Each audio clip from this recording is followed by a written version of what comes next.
السلام علیکم ورحمۃ اللہ۔ الحمدللہ وکفا وسلام علی من لا نبی بعد۔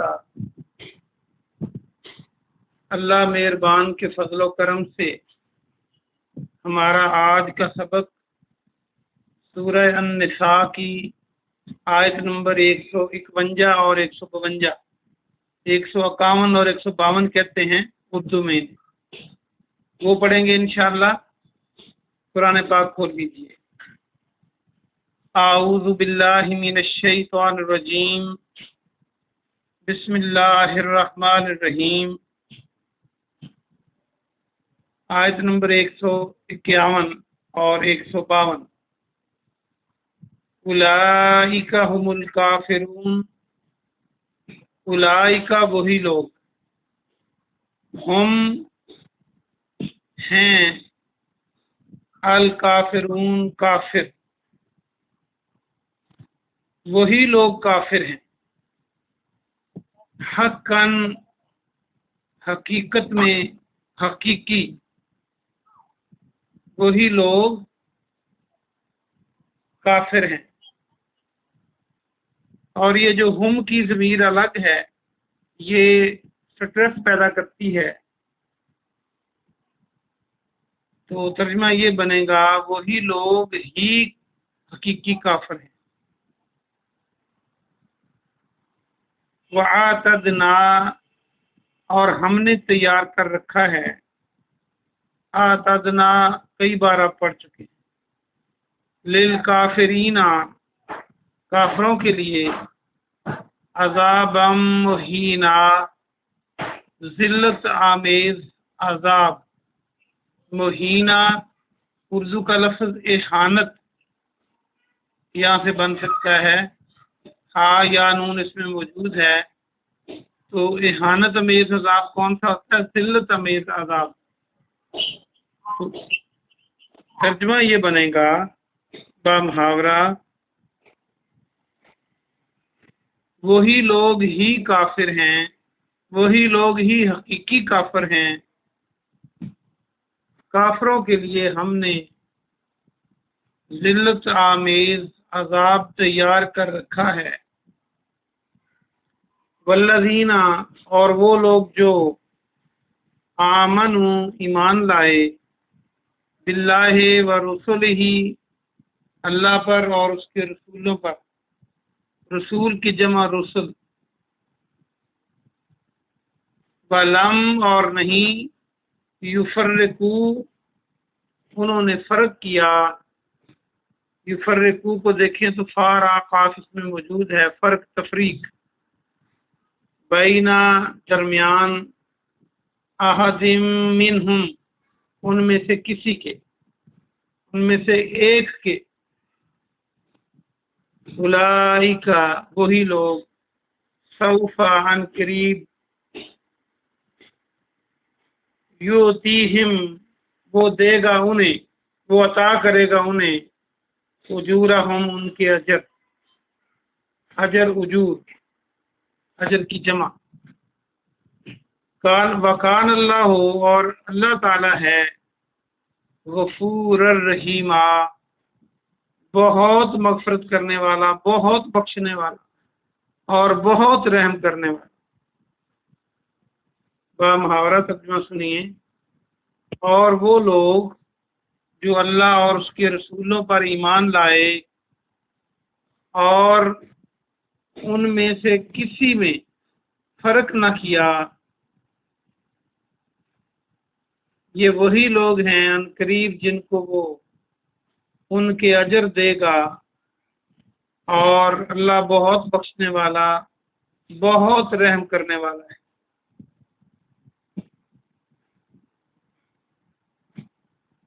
جو صوفہ کا معنی بھی ان قریب ہوتا ہے مستقبل میں، اور جو الگ سے سین آتی ہے اس کا معنی بھی قریب ہوتا ہے، لیکن وہ انتہائی قریب ہوتا ہے جو سین آتی ہے، سیقول جیسے دوسرا پارہ شروع ہوتا ہے، اور صوفہ جو ہے یہ تھوڑا سا دور،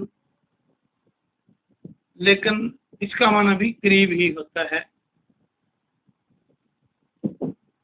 آئیے ہم اس کی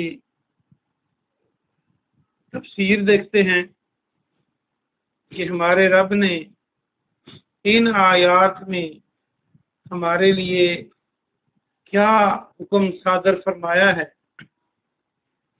واپس آ جائیے آیت نمبر 151 پر۔ آج کے سبق کو کل کے سبق سے جوڑیں گے ہم بہتر انڈرسٹینڈنگ کے لیے۔ جیسے کل آپ نے پڑھا تھا کہ جو منافق لوگ ہیں وہ اور کافر لوگ وہ کوئی اور راستہ اختیار کرتے ہیں، یعنی وہ کہتے ہیں کہ درمیان میں فرق نہیں ہے۔ کل والی آیت میں جو کافر لوگ ہیں وہ انکار کرتے ہیں اللہ اور اس کے رسول پر ایمان لانے میں، اور وہ چاہتے ہیں کہ فرق کریں اللہ کے درمیان اور رسولوں کے درمیان، جس کی تفسیر میں ہم نے یہ کہا تھا کہ وہ اللہ کو مانتے ہیں تو رسولوں کو نہیں مانتے، یہ فرق ہے، یا ایک رسول کو مانتے ہیں تو سب کو نہیں مانتے اور کوئی اور راستہ ڈھونڈنا چاہتے ہیں۔ تو اس کو ساتھ ملائیں گے تو سمجھ آئے گی کہ یہ لوگ پکے کافر ہیں۔ اللہ فرماتا ہے یہی لوگ حقیقی معنوں میں کافر ہیں۔ کیوں؟ حق یہ ہے کہ اگر اللہ کو انسان مانتا ہے تو جو اس کے بھیجے ہوئے ہیں، رسول بھیجے ہوئے کو کہتے ہیں، ان پر بھی ایمان لایا جائے۔ کیوں؟ کہ اللہ کی بات کا علم تو ہمیں اس کے رسولوں سے ہی پتہ چلتا ہے، کیونکہ اللہ کسی سے ڈائریکٹ بات نہیں کرتا۔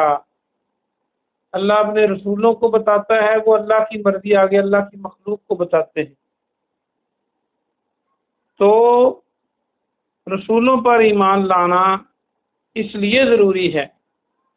اور جیسے یہود نے کہا کہ ہم عیسیٰ علیہ السلام کو نہیں مانتے، عیسائیوں نے کہا ہم موسیٰ علیہ السلام کو نہیں مانتے،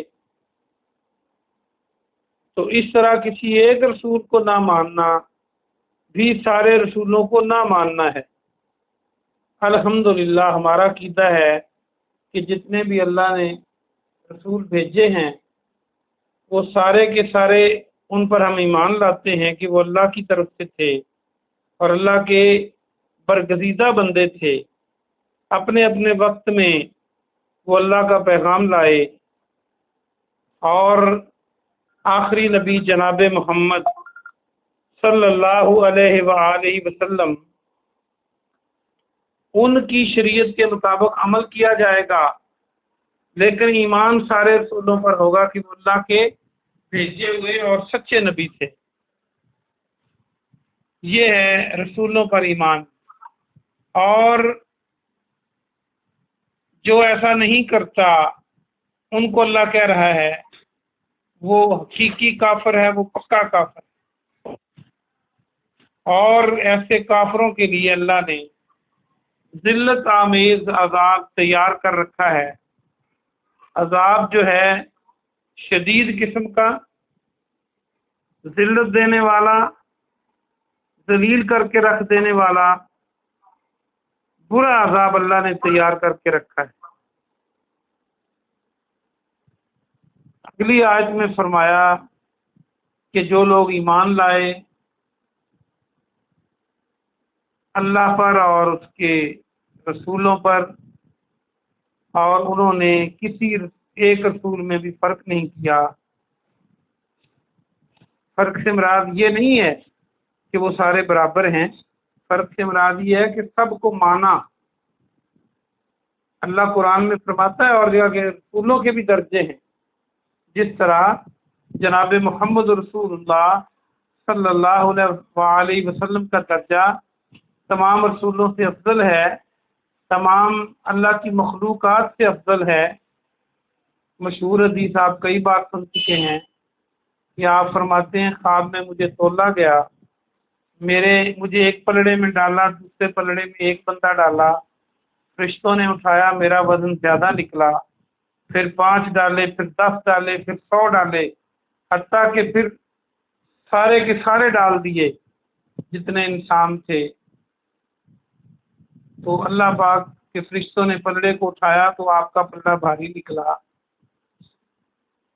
تو آپ جو ہیں پوری مخلوقات سے اعلیٰ و افضل ہیں، یہ آپ کا درجہ ہے۔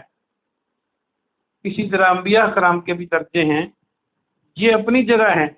فرق نہ کرنے کا مطلب یہ ہے کہ ایک کو ماننا ایک کو نہ ماننا، سب کو مانا جائے، سب کو اللہ کے رسول یہ ایمان رکھا جائے کہ وہ اللہ کے رسول۔ تو اللہ فرماتا ہے ان قریب ہم ان کو ان کے اجر دیں گے، اور اللہ بہت بخشنے والا، بہت رحم کرنے والا ہے۔ ایک تو قرآن کا یہ بہت ہی دل نشیں انداز ہے کہ جہاں عذاب کی بات ہوتی ہے اس کے بعد فوری راحت کی بات ہوتی ہے، جہاں کفر اور شرک کی بات ہوتی ہے بعد میں ایمان کی بات ہوتی ہے، جہاں جنت دوزخ کی بات ہوتی ہے جہاں جنت کی بات ہوتی ہے وہاں دوزخ کی بات بھی ہوتی ہے، دھوپ کی بات ہو تو چھاؤں کی بات ہوتی ہے، دن کی بات ہو تو ساتھ رات کی بات ہوتی ہے۔ اس لیے اس کے 2 مقصد میری سمجھ میں آتے ہیں۔ ایک تو یہ ہے کہ اللہ امید بھی دلانا چاہتا ہے، اللہ خوف بھی بتانا چاہتا ہے کہ کوئی اتنا لیزی نہ ہو جائے کہ وہ عمل چھوڑ دے، اور کوئی اتنا خود سر نہ ہو جائے کہ اللہ کی عذابوں سے ڈرے نہ۔ یہ دونوں بیان کیے جاتے ہیں۔ دوسرا اس میں جو کنٹراسٹ ہے کہ نیکی کے ساتھ بدی کو بیان کرنا، کافروں کے ساتھ ایمان والوں کو بیان کرنا، جہنم کے ساتھ جنت کو بیان کرنا، یہ جنت کی اہمیت کو، جنت کے حصول کو اور اجاگر کر دیتا ہے، اور جہنم کی شدت کو اور برے کاموں سے بچنے کو، جہنم سے بچنے کے لیے نیک کام کرنے کو اور اجاگر کر دیتا ہے جب دونوں ساتھ ساتھ ہوتے ہیں۔ اللہ کی مرضی ہے، اللہ کا انداز بڑا ہی دل نشین ہے۔